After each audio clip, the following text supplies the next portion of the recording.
Hi, my name is Jacob, and welcome to another episode of Raw Uncut on the Abrasive Conversations platform.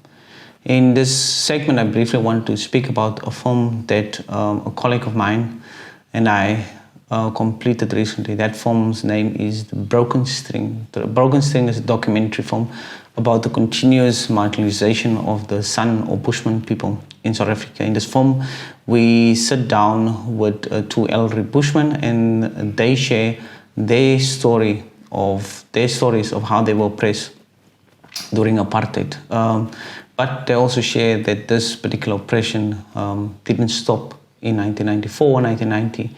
It is continuous, and sometimes they feel that it was they are now worse off and got the worst end of the stick since 1994. So it's a very interesting film, even if I have to say it myself. This film was also screened twice in Cape Town, once virtually and once in person.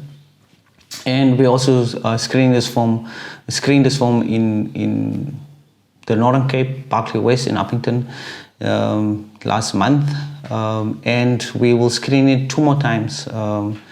Once at Cloete University during the World Cup colloquium, and one final time we're going to screen this year at UWC.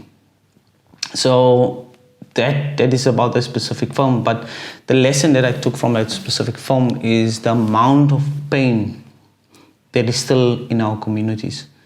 It is painful for you as a filmmaker and a researcher to go into these communities and engage them, talk to them, and then you will really encounter the layers and layers of pain that was just left there after 1994. So many people have been critical of the TRC. Me, in particular, is also critical of the TRC.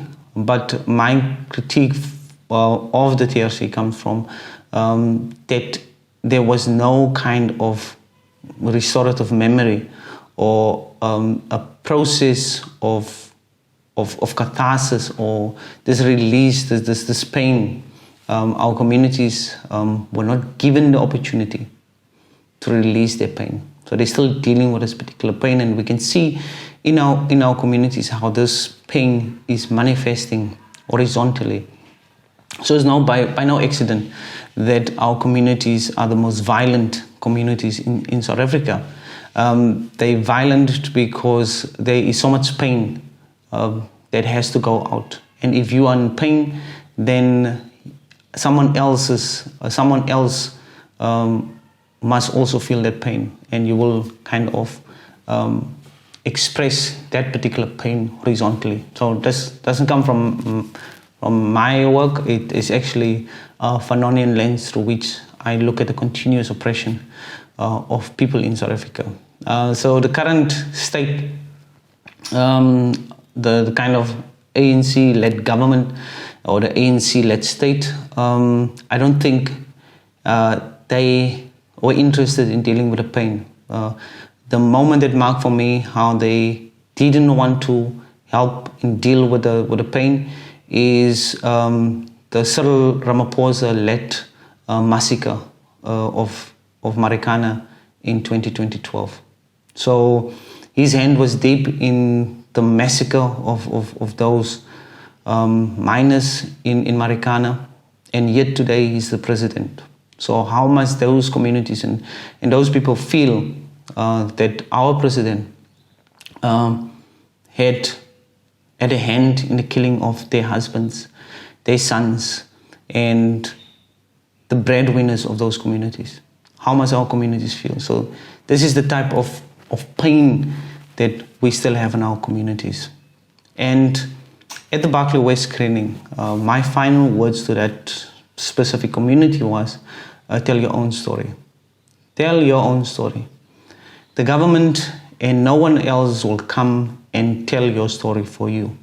If you don't tell your story, then many people will go to the grave, especially the elderly, will go to the grave with oppression and with specific feeling. So if you give them opportunity to speak and tell those particular stories, it gives them an opportunity to heal and release some of those repressed feelings.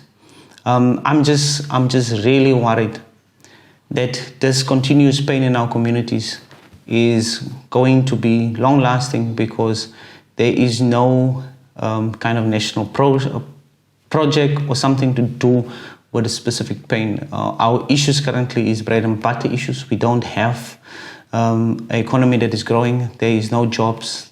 There's continuous unemployment. The numbers just keep going up and up.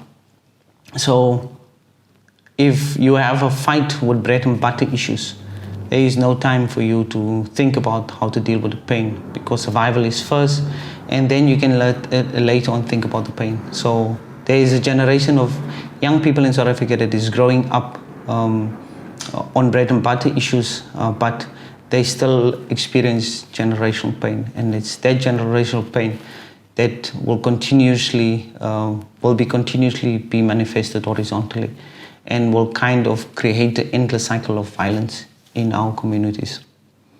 So we have to do something. I would say we start by telling our stories. We tell people how we are neglected by the specific government. We do something about our own pain and our own suffering. We do something about it. And the only way we can go forward is if we join hands and start helping each other. We can't do it individually, unfortunately. Those who are trying to do it individually will definitely fail, because the odds is stacked against us. But if we join hands and we help across the kind of color barrier in South Africa, we join hands and we help each other, I think we might, maybe still in my lifetime, reach to an environment that we will see better seeds growing from the soil that we prepared and fertilized. So please check out The Broken String. It is on channel 263 on DSTV, on Cape Town TV. So it's still playing there in October. And if you're interested, you can join the last two screenings. The one is in Salt Lake, Kimberley, and the other one will be in Cape Town. Just check out my social media and you will see the upcoming dates for the screening of The Broken String.